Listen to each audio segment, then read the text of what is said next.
L'actualité nous conduit à Touba. La récente réunion du comité local de gestion du parc national du Mont Sangbé, suivie de la visite du parc, a permis aux responsables de s'imprégner des réalités du parc national.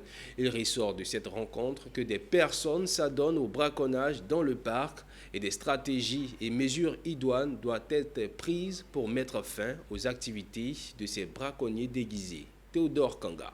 Les stratégies pour renforcer la protection et la conservation du parc national du Mont Sangbé étaient au cœur de cette réunion du comité local de gestion du parc. Au thème de cette rencontre, le comité de gestion s'est rendu dans le parc pour s'imprégner de sa bonne conservation.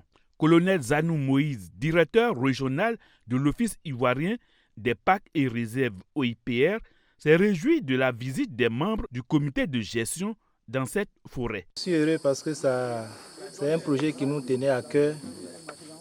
Depuis quelques années, on parle aux membres du CGL du Parc national du Mont Sangbé. Il était bon que ces membres du CGL-là viennent sur le terrain pour voir de quoi nous parlons.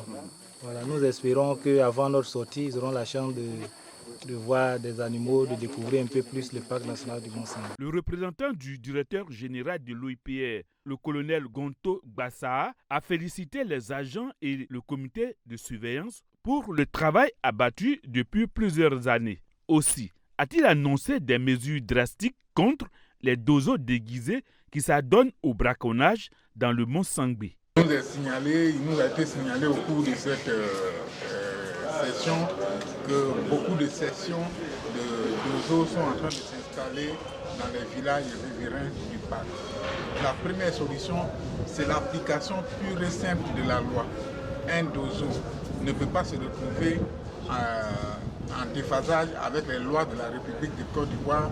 Un dozo qui chasse à l'intérieur d'un parc sera traduit. Au moins 5 ont été traduits devant les tribunaux au cours de ce mois-là. Cette visite du parc a permis aux représentants du DG de l'OIPR de s'imprégner davantage des réalités du parc national du Mont Sangbé.